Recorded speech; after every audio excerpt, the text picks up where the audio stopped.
En mode podcast avec Maud Verdeyen. Bonjour et bienvenue, je suis Maud et je suis ravie de vous retrouver pour ce premier épisode dans Mode Podcast. Ce podcast sera désormais notre rendez-vous où chaque mois j'aborderai des thèmes et sujets qui me parlent et me tiennent à cœur. L'occasion aussi d'échanger avec vous et de continuer à tisser ce lien qui nous lie depuis de longues années.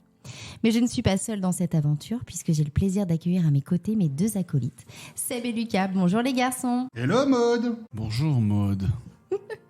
Alors pour ce premier épisode, j'ai souhaité aborder le sujet de la célébrité et les éventuels inconvénients auxquels on peut être confronté, et notamment les limites qu'impose ce statut. Alors je m'explique. En tant que personnalité publique, forcément, on est facilement reconnaissable, très souvent sollicité, et cela peut amener parfois à quelques débordements de fans qui, dans l'euphorie d'une rencontre, peuvent parfois franchir la limite qui sépare vie publique et vie privée. Et tu parles en connaissance de cause, Maud, puisque tu as été directement concerné par certaines attitudes de fans qui peuvent se montrer parfois un peu trop intrusifs. Tu l'as d'ailleurs récemment raconté dans un portrait qui t'était consacré sur TFX. Si la plupart des fans sont bienveillants avec Maud, le couple a dû tout de même composer avec certains d'entre eux, parfois très envahissants. Il y en a qui sont venus devant chez nous, quoi, qui ont su carrément, qui connaissaient notre adresse, quoi. Moi, ça me fait peur parce que moi, je préserve vraiment mon intimité, mes enfants, de tout ça, parce que ça, c'est mon choix. C'est mon choix d'avoir fait la Starac, c'est mon choix d'être devant des caméras, d'être sur scène, etc. Mais mes enfants n'ont rien demandé, donc je veux vraiment les protéger à fond. Et c'est vrai que quand tu arrives et que tu as une personne comme ça, tu te dis, mais comment il a eu mon adresse, comment il sait que je suis là? Oui, ça me surprend. Alors, on va pas se mentir, Maud, tu nous en avais parlé, nous, quand on avait eu l'occasion de tourner les interviews des 20 ans de la Star Academy. On avait eu la chance de t'avoir. Les vidéos sont bien sûr disponibles sur YouTube. Petit clin d'œil, le YouTube de censure, évidemment. Et donc, tu nous avais raconté cette rencontre avec un fan un petit peu envahissant qui t'attendait devant chez toi. Oui. Alors, il m'attendait devant chez moi. Dans les deux lieux, enfin je vivais dans le sud, il est venu dans le sud et j'ai déménagé sur Paris et il est venu sur Paris. Il vient sur mon lieu de travail, dans le théâtre dans lequel je travaille, il vient souvent devant. C'est très bien, il est gentil, hein, on est vraiment sur quelque chose de gentil, mais d'assez envahissant quelque part, parce que on se dit, comme je disais dans le reportage, c'est assez curieux de se dire mais comment ces gens peuvent connaître notre adresse. Enfin, Mais alors, comment tu le gères, ça, justement, quand tu as quelqu'un qui débarque comme ça devant chez toi, tu as tes enfants C'est un petit peu stressant parce que tu te dis, mais qui c'est? Qu'est-ce qu'il veut? Est-ce qu'il est violent? Enfin, tu sais pas sur qui tu tombes. Et au départ, la première fois, j'ai eu peur. C'est vrai que la première fois, j'ai eu peur. Je me suis dit, mais qu'est-ce que c'est? Et la deuxième fois, j'avoue que j'étais un petit peu en colère. En lui disant, écoute, j'ai des enfants. Non, ne viens pas devant chez moi. Enfin, je trouve ça... Puis je comprenais pas pourquoi, ça fait quand même 20 ans que j'ai fait la Starac. Je veux dire, bon... parce qu'il venait pas. On ne t'oublie pas. Alors, on ne m'oublie pas, ça, et c'est très flatteur. Et j'ai des gens qui me suivent et qui sont très bienveillants et très gentils et qui vraiment respectent ma vie privée et vraiment ne sont pas là devant chez moi. Je sais que c'est quelque chose que je comprends pas. Est-ce que c'est un fan de la Star Academy ou d'Hollywood Girls? À savoir. Alors, je pense... Alors, je ne sais pas Ou de Commissaire Valence. Ah, peut-être. Pourquoi pas Peut-être. Non, je pense que c'est la Starac. Je pense que c'est et la 20 Starac. ans après, le mec se L'amour pointe, est toujours là. C'est l'amour.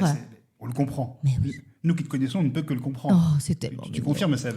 Mais nous, on est les premiers fans de Maud. Hein. De toute façon, là là, mais vous êtes tellement chou. On a regardé assidûment justement le reportage qui est passé récemment. Pour essayer de choper un bout d'adresse ou autre. Dès qu'il y a un passage télé, c'est dans l'agenda.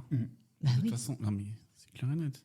Non, mais c'était très bien, en tout cas, ta participation, effectivement, à ce reportage. C'était très bienveillant, finalement, effectivement. Et ça, quand il y a comme ça des passages télé régulièrement, je pense que ça relance aussi, et avec le retour de la Starac aussi, on aura l'occasion d'en parler, mais je pense que ça ravive tout ça, en quelque sorte, la base de fans aussi. Ah, mais oui, complètement. À chaque intervention, enfin, dès qu'il y a une émission... Et je pense que c'est tous les gens de la Starac qui vivent la même chose. Dès que on te voit à la télé ou machin, hop, ça ravive quelque chose. Et ce qui est plutôt positif parfois, parce qu'il y a des gens qui nous ont zappés, d'un coup ils disent « Ah, la petite blonde, ah ouais, tu te rappelles celle-là ?» Hop. Et du coup, c'est c'est sympa de recevoir des nouveaux messages, etc. C'est vraiment, je me souviens. Et puis c'est vrai qu'on était dans une période, par rapport à la Starac, c'était une belle période. Et du coup, je sens vraiment quand on me revoit et les gens, ça, oh là là, qu'est-ce que c'était bien et tout. Donc c'est plutôt positif. Mais il y a des cas, où c'est très... Et hormis ce jeune homme, est-ce qu'il y a un cas qui t'a particulièrement marqué, qui était particulièrement oppressant ou autre, ou complètement dingue, ahurissant Ah ouais, alors là, c'était pas oppressant, c'était pendant la tournée Starac officielle. On était dans le Nord. Et il faut savoir que moi, je suis franco-belge et que donc on était à la frontière belge. Une fois. Et du coup, un monsieur de la sécurité vient me voir, me dit, écoute Maud, il y a ta cousine devant la porte, elle veut absolument rentrer pour te parler, etc. Cousine, ouais. La cousine. Un classique, un grand classique. La cousine. Et du coup, je vais la voir. Et bien évidemment, je ne la reconnais pas puisque ce n'est pas ma cousine. Et elle est face à moi et je lui dis, alors tu as deux choix. Est-ce que tu es du côté de mon père ou est-ce que tu es du côté de ma mère? En sachant que... Une chance sur deux. Du côté de mon père, je les connais moins. Donc, si elle avait dit mon père, j'aurais pu avoir un doute en me disant peut-être que c'est une cousine éloignée. Manque de bol pour elle, elle m'a dit du côté de ta mère. Et là, je lui ai dit merci, bonsoir. Mauvaise pioche. Mauvaise pioche. J'ai dit c'est dommage, hein, t'étais à ça de... Et non, elle s'est loupée. Donc, j'ai Refoulé, du coup? Refoulé, bien sûr. Même pas un petit selfie, un petit Non, dédicace. un petit sourire, un petit machin. Ouais. Mais j'ai trouvé ça un petit peu culotté. Je me suis dit, mais pourquoi? Tu viens simplement de dire, j'aimerais rencontrer Maud. Alors justement, quand tu es face comme ça à des fans qui profitent plus ou moins ou qui dépassent les limites, quelles sont toi tes limites justement que tu te mets en tant qu'artiste? Non, moi mes limites, c'est de venir devant chez moi, d'essayer de voir mes enfants, de rentrer dans ma vie privée. Là non, là je ne suis pas d'accord parce que comme je disais dans le reportage, moi j'ai choisi de faire cette émission et du coup d'être médiatisé sur la scène. Quoi. Voilà, mais être médiatisé. Mes enfants ne l'ont pas choisi, donc non. Voilà, c'est mes limites. Après, moi, j'aime bien quand je croise des gens. Il y a 2 jours, j'étais en train de, pour changer, faire les boutiques. Et il y a une dame qui vient me voir très gentiment, très doucement, et qui me dit « Vous êtes Maud ?» Oui, photo en plein milieu du magasin. Bon. Et c'était très sympa. C'est régulier, ça, du coup. Ça, c'est régulier. Alors, c'est moins qu'il y a 20 ans, bien entendu, mais ça arrive quand même régulièrement. Et c'est toujours, j'ai de la chance, plutôt bienveillant. Et moi, j'aime bien, moi. Et je veux dire, quand ils viennent et qu'ils sont gentils, on fait la petite photo, on discute 5 minutes, c'est sympa. C'est très sympa. Ouais, ça te renvoie des jolis souvenirs. À des jolis souvenirs.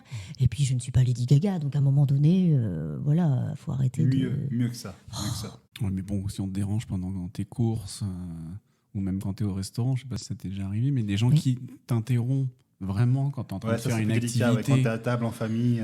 Voilà, c'est ça, que tu es en famille délicat. Ou que tu es plus effectivement dans la vie Est-ce privée. que tu refuses à ce moment-là? Admettons, tu as tablé en famille. Est-ce que tu dis non, stop, là, je suis en famille Non, j'ai jamais refusé. Jamais. Je n'ai jamais refusé une photo. Eh bien, cette fille. Mais même si tu es en train de manger un fondant Lignac, par exemple, ça peut alors ça, par contre, ça, c'est... Le problème, c'est qu'il n'est jamais arrivé, le fondant Lignac. Ah oui, c'est vrai. C'est qu'il n'est jamais arrivé, le fondant Lignac. Non, j'ai jamais refusé parce que quand je suis en famille, tout ça, ça vient. Ils viennent généralement très discrètement, très gentiment, et je leur dis venez, on se décale, on fait pas la photo à table, parce que justement, si à mes enfants, si à mon compagnon, je refuse. Je refuse de rester sur la table, mais on va plus loin et bien évidemment on fait une photo. Donc tu te lèves de table exprès pour faire la photo. Oui, ou sinon je dis plus tard, je termine. Et on se fera la petite photo en partant. Et les gens, en général, sont très gentils. Ils me disent oui, bien évidemment. Bien évidemment. Incroyable. Et alors, Maud, est-ce que tu as des gens qui, régulièrement, depuis 20 ans, te demandent une photo, enfin, toujours la même personne qui vient assez régulièrement, te croise et te demande une photo à chaque fois qu'elle te croise? Alors oui, en général, on se croise pas par hasard, hein, mais à chaque fois que j'ai soit une émission, soit quelque chose, déjà, je suis assez impressionnée parce que je ne sais pas comment ils savent où c'est. Enfin, même parfois, je crois que je suis même pas au courant que je fais partie de l'émission et qu'eux le savent déjà. Donc ça, je trouve ça quand même assez fou. Et même, ça doit leur aussi coûter de l'argent parce que quand ils sont pas forcément tous sur Paris, il faut prendre le train, il faut prendre ci, il faut prendre ça. Et ça m'a toujours impressionnée parce que je me disais, il faut vraiment aimer vraiment la personne pour faire tout ça. Moi, je serais incapable de faire ça pour quelqu'un. Et oui, et quand on les croise, je pense qu'il y en a certains qui ont une photo de moi de mes 18 jusqu'à mes 35 avec le même autographe, ouais. Ah, c'est dingue. Mais ces gens-là qui font ça, c'est vraiment des gens qui, en tout cas pour ma part, qui me suivent vraiment et qui sont très bienveillants et même très protecteurs, même sur les réseaux, qui vraiment sont très protecteurs avec moi. Donc ça ne me dérange pas parce que c'est des gens que finalement je connais. C'est pas des gens de mon entourage, mais que j'ai l'habitude de voir. Et que tu as plaisir à revoir, du coup. Et que j'ai plaisir à revoir. Franchement, c'est important de le dire. Hein. Dès que j'ai un petit message, je ne dirai pas les noms, mais je pense à certaines personnes. Dès que j'ai un petit message, ça me fait plaisir parce que je me dis, ils sont toujours là et ils ont toujours le petit mot gentil, le petit mot. Dès que je passe à la télé, hop, un petit mot gentil, un petit truc. Et ça me fait plaisir parce que du coup, ça devient mes repères quelque part. Ça devient mes repères. Parce que ça fait finalement 20 ans qu'on se connaît. Ouais. Envoyez-nous d'ailleurs vos best-of de photos. Ah ouais, ce serait Il y en a chouette. qui font un peu des... D'ailleurs, si vous avez des photos ou autres avec Maud de 18 à 30 ans... de voir l'évolution de la personne. Je pense que ça va vous faire un choc. On va voir le coup de pelle. On va voir le gros coup de pelle. Non, mais il y a des photos. Je ne suis pas à mon avantage. Il ne faut pas le cacher. Oui, c'est ça. Voilà. Parce que des gens peuvent te demander effectivement des autographes, comme on disait tout à l'heure. Notamment, il y a 2 jours, j'avais la chemise dans la main, le pantalon dans l'autre, parce que je voulais essayer. Et j'avais une pince dans les cheveux, mais vraiment mal mise. Et je ne m'étais pas particulièrement apprêtée. Et donc, je fais la photo. Et là, j'ai cette phrase un petit peu concon. Je lui ai dit, je ne suis pas à mon avantage. Et là, toujours le mot gentil. Mais non, mais vous êtes très jolie. Oh, je vous remercie. Ce n'est pas vrai, mais c'est très gentil.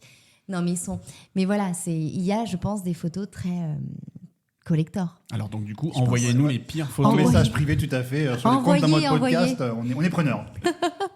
Alors moi, j'avais une question, parce qu'on parlait donc de tes limites, toi, par rapport aux fans de Maud. D'ailleurs, je ne sais pas s'ils ont un surnom, les fans de Maud. Non, ils n'ont pas de petit nom. Parce qu'il y a des gens de la Starac, je sais que leurs fans se sont donné des petits noms. Je sais que Lucie Bernardoni, il y avait les Lulupattes. Les Lulupattes, exactement. Et il y en avait d'autres, il y en a d'autres. Et je trouve ça très mignon. Mais moi, j'ai pas eu cette chance. Ils ne se sont pas donné un petit nom de groupe. On lance un appel. Voilà. C'est l'occasion de ce podcast. Pour la team Maud. C'est ça. La team Maud. Qu'on trouve un nom. Voilà, donc on parlait par rapport à tes fans de tes limites. Et moi, j'ai envie de te poser la question suivante. C'est, est-ce que toi, du coup, tu as été aussi... conseillère par rapport à d'autres candidats de saison de Starac ou d'autres émissions qui ont un peu eu peur effectivement du succès, de la notoriété et donc de ce qu'ils se sont pris un peu en face en termes de fans peut-être un peu violents, qui ont été confrontés à des choses où tu les as justement un peu conseillés sur prendre du recul, etc. Ou même conseiller effectivement peut-être des futurs candidats de Star Academy ou d'autres émissions. On sait que tu travailles un peu dans le secteur de l'audiovisuel. Je suis en milieu. Ouais, j'ai travaillé un petit peu justement dans le casting. Et c'est vrai que je me suis retrouvée de l'autre côté de la barrière, finalement. Et alors, c'était pour diverses émissions, peu importe. Mais notamment, il y en avait une de télé-réalité. Oui, de télé-réalité. Et c'est vrai que par rapport peut-être à d'autres casteurs, moi, je le prends vachement plus à cœur parce que je me dis, mais... Vous vous rendez compte, vous allez faire cette émission et forcément, il y aura des conséquences. Parce que quand on fait une émission comme ça, il y a toujours un avant et un après. On n'est jamais la même personne. Même si l'émission ne dure qu'une semaine, il y a un changement. Et je leur disais beaucoup, faites attention à vous, préservez-vous.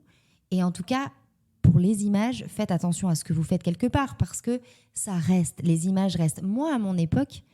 On avait Internet, bien entendu, je n'ai pas non plus 115 ans, mais on n'avait pas les réseaux. Il y avait des blogs à l'époque, oui. Tu te souviens ? Il y avait des blogs. Oh, c'était génial. Moi, j'avais des comment ça s'appelle ? Modérateurs ?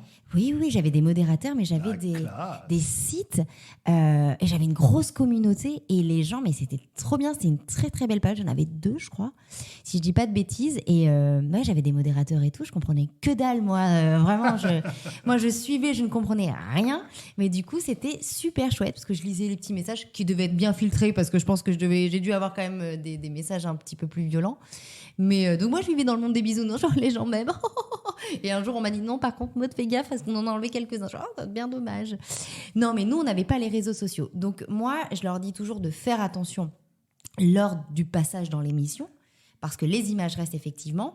Et après, moi, pour les réseaux, je leur dirais de ne pas répondre parce que c'est tellement facile. Les mecs, ils sont derrière leur ordinateur, ils sont pas face à toi. Tac, tac, tac, tac, tac, tac, tac. Ils t'envoient des messages méchants. Moi, j'ai eu mon premier, vraiment. Alors, c'est pas pour faire un appel aux messages méchants, je vous le dis. J'en ai eu un. T'as eu un hater? On m'a traité de pauvre fille. Alors, on n'a pas écrit pauvre fille, on a écrit pauvre file. C'est la pire insulte pour toi, du coup? Je l'ai très mal pris, pauvre Un fan de file. Bernard Pivot, ça. Il y a du niveau, le mec. Moi, je dis, il n'aime pas les fils. Vraiment, Ouais. voilà. Ouais. Donc, ça m'a fait beaucoup rire parce que la Est-ce qu'il t'a phrase... embobiné? Non, il n'a pas réussi. Non, je n'ai pas répondu. Bah ouais, là, c'était... Eh ouais, tu peux mettre ton petit jingle, là. Je pense Merci, que c'était l'occasion où il y avait... C'était le moment de le tester. Voilà, il fallait... On remercie Rémi Brica, en tout cas, qui nous a filmé sa batterie. Effectivement. Ah, il y a une colombe qui est en train de se barrer dans le bureau, par contre. Ah, c'est formidable. Mon fusil. Non, mais pour revenir... Parce que restons professionnels, les Oui, garçons. pardon. Là. Oh, on ça, s'éparpille. Surtout Non. que pauvre fil, c'est pas non Non, plus... pauvre fil. Voilà, donc j'ai reçu Ouais, ça. pauvre fil. Donc, bon, j'avoue que... Alors, moi, j'ai pas l'habitude, par contre, de ça, puisqu'à la grande époque, on n'avait pas ça. Moi, je leur dirais, et c'est d'ailleurs ce que je leur disais, faites attention à vous, ne rentrez pas dans des conversations qui sont stériles. Enfin, voilà, laissez bloquer. Alors, c'est facile à dire parce que moi, j'ai eu... je ne suis pas au devant de la scène comme... ceux qui font les grosses émissions télé-réalité, on les voit tout le temps. Enfin, là, ils sont à fond dedans. Ou les nouveaux de Starac qui vont arriver, qui vont être propulsés et que là, ils vont avoir des millions et des millions de téléspectateurs qui vont... Voilà, donc là, il y a un risque quand même d'avoir des gens hyper bienveillants et des grosses insultes. Donc, oui. Si tu avais justement un conseil, le meilleur conseil justement en termes de que ce soit d'image ou de limite à mettre par rapport à son image et à sa vie privée, un seul conseil là, à donner à quelqu'un qui rentre demain au château de la Starac, ça serait lequel? Bah, la vie privée, quoi. C'est faire attention. Si... Bah, ils n'ont pas d'enfants parce qu'ils sont tous très, très, très, très jeunes. 18-30, je crois, en moyenne. Ouais. 30, tu crois? Qui vont Je jusqu'à crois, 30? Il me semble, ouais. Mais en même temps, les autres années, on n'était pas si vieux que ça non plus. Parce que là, on a vieilli, donc on se rend pas compte. Mais en On fait, le voit pas, on le mais voit non. pas. Mais parce que nous, moi, mon année, il y avait Pascal qui était beaucoup plus âgé. Donc c'est pour ça que j'ai ce truc de me dire, ah là là, ils sont plus jeunes, ils sont plus jeunes. Mais en réalité, à part Pascal, je crois que le plus vieux, c'était Jean-Luc et qui avait 26 ans, quoi. Donc en fait, c'est très jeune. Non, moi je leur dirais juste de faire attention, oui, alors vraiment à leur intimité et ne pas divulguer. Voilà, s'ils ont des enfants, certainement pas en parler. Moi, je suis contre ça, vraiment contre ça. Et voilà, qui se protègent et Préservatif, évidemment. très important, sortez couvert. Et voilà. puis donc les caméras sous la douche, faire attention. Surtout celles qui ont contre-plongée dans le C'est ça. dans Très le attention. siphon. Dans le Là, siphon. celle-là, elle est hyper. Dans le pire. pommeau de On n'en douche. parle pas assez. Bon, on fera un autre podcast. Parce qu'il y avait la piscine. Ils ont mis la caméra, mais maintenant dans le siphon du château, il y a une caméra. Oui. C'est une rumeur, hein, mais Tu l'as déposé lors de ta visite, non? exactement. Mais blague à part, est-ce que tu penses justement qu'aujourd'hui, avec les réseaux sociaux, les nouveaux candidats, les nouveaux participants, alors que ce soit Star Academy ou autre, sont peut-être un peu plus propices à faire des rencontres de fans peut-être un peu plus hystériques, parce qu'aujourd'hui, tout se sait, tout va très vite sur les réseaux sociaux, on sait parfaitement qui se trouve où, enfin ça peut être très vite, hein. Je croise quelqu'un dans la rue ou autre, je peux tweeter rapidement où se trouve la personne. Est-ce que tu penses que ça peut être sujet à plus de débordements qu'avant? Alors oui, je pense que là, les nouveaux candidats, on va parler de la Starac et d'autres, oui, ça va être beaucoup plus compliqué. Alors je ne sais pas s'il y aura encore ce truc de on vient devant la maison, parce qu'à l'époque, les gens n'avaient pas accès vraiment à nous. Donc ils nous cherchaient et machin et tout ça. Bon, il y en a, ils sont encore à l'ancienne, encore aujourd'hui, comme je disais tout à l'heure, qui continuent à venir devant la maison. Mais je pense que ça va être encore plus compliqué parce que c'est les réseaux, quoi. C'est-à-dire que là, il va y avoir de tout le temps, des milliers de messages. Et ça va être tout le temps. C'est-à-dire qu'il n'y aura pas de repos pour eux, finalement. Donc, d'un côté, c'est un avantage, ces réseaux. Un gros, c'est une... De visibilité, ouais, c'est une énorme. visibilité tout à fait, complètement énorme. ouais. Et tu peux continuer à exister après l'émission Exactement, de façon enfin. beaucoup plus simple que vous avant. Exactement. Mais en même temps, c'est dangereux. Enfin, c'est un danger. Pour moi, je trouve que c'est un danger. Et il faut arriver à mettre, une barrière entre... éviter de lire tout ça. Vraiment, comme je disais tout à l'heure, arrêter de lire et ne pas croire tout ce qui est dit. Parce que je pense que c'est dangereux. Tu peux tomber en dépression, tu peux croire ce qu'on te dit. Parce que quand on te dit... Parce que les gens, quand ils t'envoient des messages, ils te disent pas tout le temps « t'es belle, t'es gentille, t'es mignonne ». C'est des trucs horribles. Je pense qu'on attaque le physique, on attaque tout. C'est hyper compliqué. Et si tu es un petit peu faible, et souvent quand tu sors de ces émissions-là, tu es quand même un petit peu affaibli. Déjà physiquement, parce que, en tout cas, je parle de la Starac, c'est quelque chose de très physique. Beaucoup d'émotions. Oui, mon loup. Très physique. Psychologiquement, t'es fatigué, t'es rincé. t'as une pression qui est folle, parce que il faut assurer quand même tous les vendredis soirs ou samedi soir le prime, c'est quand même les cours, etc. Donc quand tu sors de là, et puis surtout, tu n'es pas habitué, parce que tu rentres. Avant de rentrer, tu n'es personne, enfin entre guillemets, tu es quelqu'un de lambda, et puis tu sors de là, t'es une star. Tout le monde te connaît. Ouais. Tout le monde te connaît. Tout le monde t'appelle par ton prénom. Alors t'es une star pendant un an, puisque après la nouvelle Starac revient. Une saison. Terminé, bonsoir, voilà. Mais c'est très violent, donc il faut vraiment arriver à encaisser tout ça et même tout cet amour, parce que d'un coup, tu as des gens qui t'aiment et qui te pleurent, qui machin, et tu te dis, mais pourquoi ? Mais qu'est-ce qui se passe, en fait ? Et puis après, ce qui est difficile, c'est que quand tu sors, oui, tu peux plus faire tes boutiques, tu peux plus rien faire. Donc ça, c'est difficile à gérer quand tu n'es pas préparé. Voilà. Donc pour revenir à la question de Seb, Je séchais depuis tout à l'heure. Voilà, pardon. Il attendait le pauvre. Ne quittez pas, on va voir la réponse. 3 jours après. Je leur dirais, oui, de se préparer, de se protéger vraiment de ce qui va arriver, parce que c'est très violent, dans le bon et comme dans le mauvais sens. C'est-à-dire que vraiment, comme je disais, on rentre, on est personne, on sort, mais c'est un truc de fou. Un truc de fou. Tu ne peux plus faire des choses normales que tu faisais avant, tu ne peux plus le faire. Mais en même temps, je leur dirais aussi de profiter, parce que ça ne dure pas très longtemps. Alors, on parle là donc du métier de chanteur, notamment des émissions de télé-réalité autour de la chanson, hein, si je ne dis pas de bêtises. C'est ça, c'est bien ça. Tout à fait. Oui. Et donc, il y a d'autres personnes, d'autres artistes, j'ai envie de dire au sens plus large. On pense notamment à Gus, en fait. L'illusionniste, en fait, a révélé à l'animateur Guillaume Play, lors d'un récent entretien, en fait, qu'une fan s'était invitée à son mariage.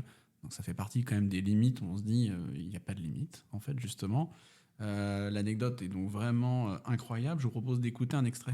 J'ai surtout une fan qui me suit beaucoup sur la tournée. Et c'est vrai que du coup, elle a un peu de mal, je pense, à trouver le bon discernement pro-perso. Parce que, par exemple, elle s'est... je me suis marié en septembre, elle s'est incrustée à notre mariage. Je te crois pas.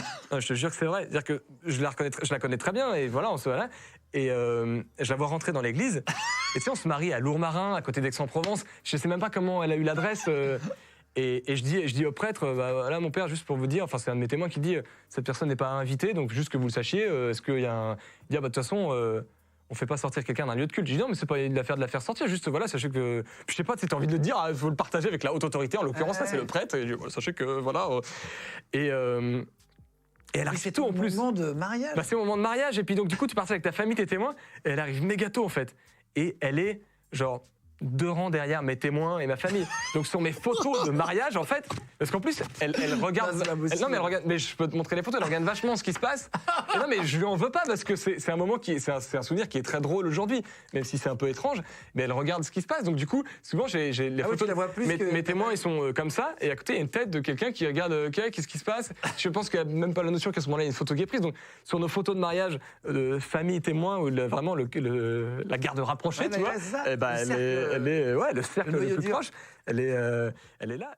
Alors justement, Maud, on se dit quand vraiment les gens dépassent les limites, c'est quoi les tips pour dire aux gens là il faut partir parce que vous abusez trop, il y a trop d'incrustes, ça devient vraiment dans le cercle de la vie privée comme là on vient de l'entendre. Qu'est-ce qu'il faut leur dire? Ça dépend après si c'est au resto ou c'est à ton mariage là, comme là. Enfin, la réaction n'est pas la même quoi. Si c'est au resto, t'es poli, t'es gentil, tu dis bon non je peux pas machin, et les gens comprennent. Puis s'ils comprennent pas, à un moment donné, tu dis bon, bah voilà, enfin, on va peut-être pas se mettre sur la gueule, mais voilà, dire, voilà, ça reste normal et courtois. Par contre, s'il arrive au mariage, non, là, non. Non, mais te connaissant, moi, j'ose imaginer ta réaction. Si quelqu'un se pointe à ton mariage, mais c'est juste énorme. Ah non, mais c'est surtout mon compagnon. Je pense qu'il le vivrait très mal. Mais ça t'est arrivé justement vraiment de t'énerver? T'as des Oui, situations une où tu seule dis là, fois. j'ai plus le choix, il y a les mots, enfin, tu vois. Une seule fois, quand on est venu devant chez moi et que je sais que cette personne a forcément vu mes enfants, là, ouais, je suis sortie de mes gonds. Je crois que là, c'est trop. Là, c'est trop. Faut arrêter. On ne vient pas devant. Et c'est le fait d'imaginer que mes enfants face à cette personne m'a fait sauter le câble en me disant, je l'ai pas non plus, je l'ai pas insulté, loin de là. C'est pas mon genre. Mais non. Mais je lui ai dit non, ça c'est mort. Mais là, dans le cadre, pour Gus et Alice, sa femme, Ouais, qu'on embrasse, Alice. on l'embrasse très On la fort. connaît bien. Oui, beaucoup. Mais c'est vrai que je me dis, là, ça dépasse tout. Ça dépasse tout. Mais d'où Mais tu là, viens ce qui est incroyable avec cette anecdote, c'est que moi, il y a deux lectures. C'est-à-dire que déjà, quand on parle de la fan, on se dit, mais je sais pas, il n'y a pas un moment où la nana se dit, bon, voilà, il y a de la famille, il y a des amis, c'est un moment très solennel, mais qu'est-ce que je fous là, quoi? Il n'y a pas un moment donné où cette personne a la présence d'esprit de se dire, bon, bah, là, c'est pas le bon moment, quoi. Là, ils sont pas en représentation, entre guillemets. On n'est pas à la sortie d'un spectacle, on n'est pas sur un tournage, une sortie d'émission de télévision ou autre. Enfin, vraiment, c'est hyper solennel. Et la deuxième chose, quand même, que je tiens à souligner, c'est la bienveillance avec laquelle Gus en parle. Parce qu'il le dit, je ne lui en veux pas. Aujourd'hui, ça reste un joli souvenir, voilà, plus ou moins drôle.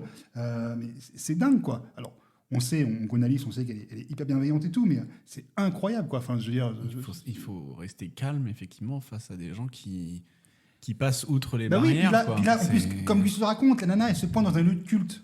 Et tu ne peux pas la sortir d'un lieu de culte, c'est vrai. Tu ne peux pas. Oui, Donc mais- c'est hyper compliqué à gérer. Mais les gens, effectivement, se mettent pas de barrière. Donc, si tu ne dis pas aux gens, Maud, ou les autres artistes ne disent pas, là, il faut arrêter, jusqu'où ça peut aller? Est-ce qu'un jour, tu te réveilleras peut-être à côté d'un fan dans Ah ton non, lit? j'espère pas, quelle horreur. Non.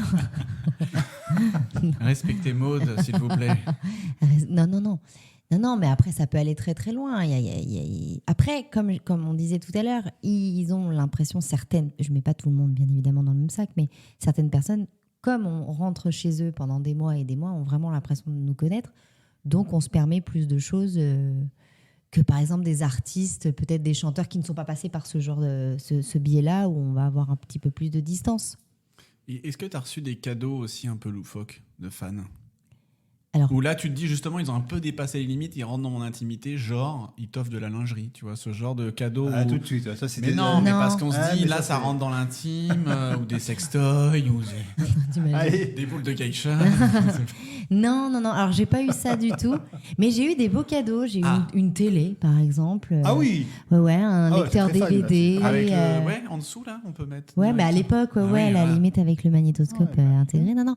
Non, j'ai eu lecteur DVD. Alors, j'ai eu, parce que on m'appelait la fée clochette à l'époque. Ah, t'as dû en avoir. Des Alors, j'avais peluches, tout. des robes, Alors, j'avais des le boucle porte-clés. d'oreille. Ah, ouais. J'avais boucle d'oreille. Ah, t'as dû en J'avais bouffer de la fée clochette. Hein. tout. La tasse, j'avais tout. Ah, ouais. Tout. J'imagine. J'aurais pu C'est un peu monter comme un... Stigy avec Bourriquet à l'époque du Loft. Voilà. Pour les plus anciens. Lui aussi, à mon avis, je pense que des peluches de Bourriquet, il a dû en recevoir un paquet. Hein. Non, moi, c'était la fée clochette et c'était tout fée clochette. Alors, c'était très mignon, j'aime beaucoup la fée clochette, donc ça Mais tombe t'as bien. tout gardé ou... Alors, je ne pense Parce que moi, pas. ça fait beaucoup quand même. Il y en avait énormément. Parce que, par exemple, sur les concerts, on devait vous balancer des peluches, des trucs comme ça, non? Pas trop, je me suis pas Attends. trop pris une peluche en pleine poire. Non, j'ai pas eu... Non, on n'avait pas trop ça. Pas trop de cadeaux, même pendant les tournées, etc. Non, si, les gens, alors Ah pas ouais. sur scène, il n'y avait pas ce côté, on jette des roses, machin, on jette les culottes sur les soutiens-gorge sur scène, non, ça, il n'y avait pas. Mais si, on avait des cadeaux, mais oui, j'avais mon petit truc fée clochette, toujours. Mais moi, ça me faisait vraiment plaisir. Hein. Parce que vraiment, non, mais c'était. Des fois, je fais, je l'avais pas celle-là. Oh, j'avais pas. Du coup, je me suis fait une petite Et ce collection. musée fait clochette, alors finalement. Alors, on en est où? Du coup, je vais l'ouvrir l'ouvrir. quand? Voilà, donc je voulais en profiter de ce podcast pour justement faire la promo Parfait. de la sortie donc, de ce musée Fée Clochette qui ouvrira très prochainement. Et on vous fait gagner Non, 5 c'est entrées. pas vrai, Restez ne à me regarde l'écoute. pas comme ça. Ah bon, parce que j'étais en train de me dire, où peut-on prendre des billets?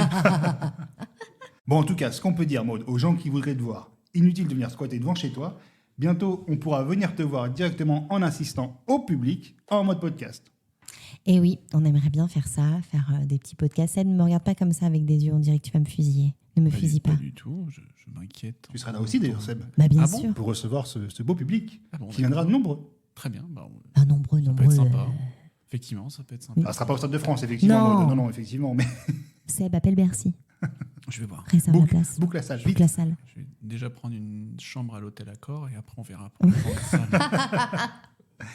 Bon, et donc dans tout ça, il y a effectivement des fans qui sont un peu borderline, mais il y a aussi des fans qui sont très fans et qui, pour autant, déplorent un peu l'attitude de ces fans un peu, j'ai envie de dire, intrusifs et qui nuisent finalement à l'image des fans qui sont, pour le coup, fair, qui sont corrects. Crépage qui de sont, chignon, c'est hyper ça? respectueux. Ouais, On il y a un se petit peu de ça, il y a un crêpe petit peu de le- bisbille entre fans. C'est intéressant. Tiens, mais justement, Lucas, puisqu'on parle de ça, j'ai une invitée qui pourrait vraiment bien parler de ce sujet. Donc, j'ai très envie de vous la présenter. Allons-y. L'invité de Maud. Ça fait très parade de Disney, hein, entre Hein, t'aimes bien, très hein? parade, Ah, très t'aimes Mickey, bien. très fait clochette. Bah, ouais. Alors du coup, c'est mon invitée, c'est Cathy. Bonjour Cathy. Bonjour Maud, ça fait plaisir de t'entendre. Alors Cathy, il faut savoir les garçons que je la connais depuis la Starac. C'est une personne qui est très très bienveillante et d'ailleurs c'est une des seules personnes avec qui j'ai des contacts, même par téléphone, qui a mon numéro, etc. Et qui a aucun problème Privilégié, Cathy. Bah oui, mais c'est Cathy. Cathy, c'est Cathy, hein. Attention. Bah oui. Attention. Donc du coup, Cathy, j'aimerais bien que tu nous expliques un petit peu, toi, ta vision justement des gens qui viennent devant, chez les artistes, etc., qui sont un petit peu trop intrusifs. Qu'est-ce que tu en penses et toi, comment tu vis quand je sais que tu aides et suis énormément d'acteurs, etc. Comment toi, tu vois ce côté d'admirer quelqu'un, etc. Dis-nous un petit peu ton avis. Alors moi, ceux qui attendent des heures et des heures devant les maisons, surtout les adresses des comédiens, ou que ce soit des artistes ou pas, je trouve ça trop abusif et je trouve ça trop hystérique, trop foufou, ça fait peur aux personnalités. Donc c'est souvent que les personnes de qui je m'occupe, surtout Maud, me donnent un surnom. Des fois, c'est que je suis la bienveillance. Oui. Et moi, je n'aime pas qu'on fasse peur comme ça aux artistes. Moi, je n'aime pas du tout ce genre de comportement. Non, et puis d'ailleurs... donc voilà, et chercher l'adresse d'un chanteur ou d'un comédien ou de quoi que ce soit, je trouve ça, c'est une vie volée. Et ça fait peur pour ceux qui ont des enfants. Et en plus, il faut savoir que Cathy, elle, vraiment, quand elle entend vraiment quelque chose ou qu'elle entend que quelqu'un va venir ou machin, elle le prend vraiment à cœur et elle a vraiment peur. Et je sais que moi, c'est déjà arrivé qu'elle m'a prévenue de certaines choses. Oui. Et, oui, quand je t'ai prévenue, oui. Elle m'a prévenue et même elle s'inquiétait vraiment de ce qui pouvait arriver parce que j'étais... la première fois que ça m'est arrivé, j'étais quand même enceinte, de mon deuxième enfant et du coup, elle a eu très très peur. Et c'est quelqu'un qui vraiment ne cautionne vraiment pas ça. Et alors Cathy, moi du coup j'ai une question parce que tout à l'heure Maud évoquait le fait qu'elle a eu la visite d'un fan devant son domicile. Oui. Comment est-ce que toi tu perçois ça? Est-ce que entre fans vous vous connaissez et vous vous dites les choses en disant attention là tu dépasses des limites, etc. Enfin, comment que ça se passe entre vous finalement? Alors moi déjà je traîne pas avec ces gens-là. Et moi quand j'en vois en face de moi, soit je vais lui dire de reculer ou de faire attention, voilà, j'essaye de parler aux gens comme ça si je peux, et si je vois que la personne devient agressive, là par contre moi je vais me reculer un peu parce que je vais avoir peur aussi pour moi et je vais avoir peur aussi pour l'artiste. Et Cathy, justement pour toi, quelle est la limite en fait à ne pas dépasser lorsqu'on est fan ou lorsqu'on aime un artiste? La limite c'est la vie privée. C'est ne pas aller chercher l'adresse, ne pas attendre les personnes devant leur appartement, devant leur maison et tout ça. Pour moi, ça non. Vaut mieux, par exemple, si les gens sont au théâtre ou s'ils sont en tournage ou pas. Même en tournage, moi, j'aime pas trop non plus y aller parce que pour moi, c'est un boulot. C'est un respect. Tout le monde a droit à son boulot. Et quand c'est vraiment une sortie de théâtre, il faut vraiment être respectueux envers la personne, lui demander gentiment, lui dire bonjour déjà. C'est déjà le respect. Est-ce que ça serait possible d'avoir une photo ou c'est vraiment voilà, ça s'arrête là. Il faut savoir que du coup aussi avec l'attitude qu'elle a quand même la possibilité de se retrouver sur des tournages, etc. de certaines séries. Oui, parce que je connais beaucoup de personnes. Voilà, par sa bienveillance et justement par sa discretion. Elle obtient donc plus de choses Exactement. par sa bienveillance. C'est quelqu'un qui serait un peu trop intrusif finalement. Exactement, Intéressant. exactement. Voilà. Et voilà. Moi, si je rentre dans les tournages, les choses comme ça, ou si on me fait rentrer dans les coulisses et tout ça, c'est parce que c'est par exemple le directeur ou le producteur qui va me remercier pour tout ce que je fais. Donc Cathy, si je résume, t'es fan VIP, t'es ange gardien et t'es avant tout bienveillante, si on résume en. Par contre, faut enlever le mot fan parce que je déteste le mot fan pour moi. Oui, parce que c'est pas une fan comme on peut, parce que fan ça peut être péjoratif.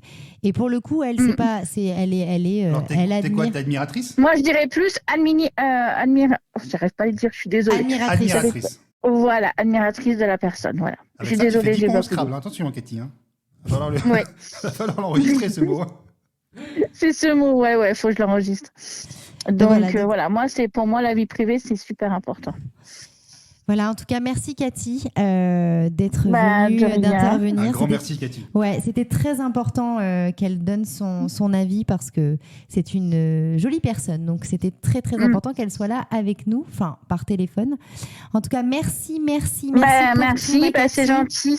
C'est gentil d'avoir pensé à moi, surtout. Merci et merci beaucoup. d'avoir ce respect pour les artistes, cette bienveillance. De rien, avec plaisir, c'est normal. Et c'est vrai que c'est bien d'en parler. Franchement, merci à vous. Merci Cathy. Merci beaucoup Cathy. Merci. Au revoir. Les copains, je sais, l'heure tourne et vous n'attendez qu'une chose, c'est jouer. Alors c'est parti, sans plus attendre, on passe en mode récré.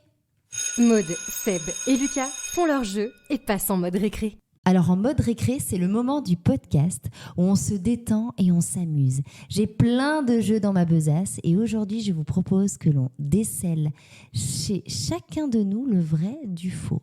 À tour de rôle, nous allons donner 3 affirmations qui nous concernent. Mais attention, 2 sont fausses et une seule est vraie.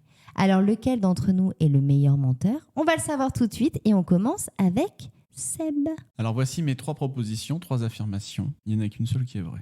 D'accord. Saurez-vous déceler le vrai du faux? Nous allons te regarder dans les yeux pour voir. Alors voici la première affirmation. Je suis déjà rentré à l'Élysée. 2e affirmation. Je suis déjà rentré dans la maison des secrets. 3e affirmation. Je suis déjà rentré en prison. Débrouillez-vous avec ça. Et une seule est vraie. Une seule est vraie. Les 2 autres sont donc par conséquent et par déduction, si vous faites marcher votre petit cervelet, fausses. Pour moi, t'es rentré dans la maison des secrets. Ouais, moi aussi, comme il est très télé, comme t'aimes beaucoup Secret Story, ça m'étonnerait pas que t'aies été invité par TF1 et les blogueurs, les machins dans ton genre, et ils vous ont réunis, ils vous ont fait visiter en avant-première la maison des secrets. Donc moi, je dirais la maison des secrets aussi. Ne sois pas condescendant, déjà, premièrement. Du tout. D'un condescendant, il y a descendant. Voilà. Après, tu peux descendant par ascenseur ou par escalier. Voilà, ça c'est. Mais oui, c'est la bonne réponse, bien évidemment. On est trop fort. Par contre, quoi? Il y a quelqu'un autour de cette table qui est déjà rentré à l'Élysée, mais j'en dirai pas plus. Et une autre personne qui est rentrée en prison. Je rigole. Donc moi, je suis rentrée à l'Élysée. Hein. C'est vrai? C'était quand? Non, pas du tout. C'est pas vrai. Non, j'étais en face. C'est déjà pas mal. C'est un bon début. C'est un bon début. Tu te rapproches. Je me rapproche petit à petit. Je vais y aller, Aoud. Alors, à qui le tour? À moi? Alors, c'était il y a 6 ans. Alors, c'était juste après la naissance de ma fille. Je suis partie avec ma cousine faire une retraite. Vous savez, les retraites de silence, là où vraiment on a besoin de se reconnecter un petit peu aux énergies, etc. Vous connaissez mon goût pour le silence. Non, pas pour le silence. Ça a été très difficile, hein, bien sûr. Mais mon goût, de tout ce qui est les énergies, etc. Donc, j'ai fait ça pour me retrouver après toute cette période de grossesse, etc. 2e affirmation. Quand j'étais ado, je ne supportais pas d'être blonde. Du coup, je faisais des colorations très brunes. Très très brune, ce qui m'a fracassé les cheveux. 3e affirmation, je me suis fait passer pour Mini-Miss France dans un souk à Marrakech. Énorme. Pour avoir un pouf. Énorme. Non, mais moi je pense que tu t'es fait passer pour Mini-Miss France à Marrakech. C'est énorme. Comment tu peux inventer ça? Autant le reste, tu peux l'inventer, mais ça s'invente pas. Non, moi je pense mais Mini-Miss France, c'est énorme. C'est énorme. Seb? Moi, je pense que la retraite avec la cousine, c'est ça? Ouais, avec Moi, ma je cousine. Ouais. pense que ça, c'est vrai. Moi, je pense que c'est ça qui est vrai. Tu penses Je que pense c'est que ça? le pouf, là, c'est une connerie. Et la deuxième, c'était, rappelle-nous, pardon. C'était d'être. Je ne supportais pas d'être brune et je me faisais des grandes colorations qui m'a fracassé les cheveux. J'ai fait ça pendant quelques années, pendant l'adolescence. Moi, je petite crise partirais d'adolescence. sur la retraite. La retraite. Et le vrai truc, ouais. Toi, tu dis quoi? Un mini Miss France. Mais sûr.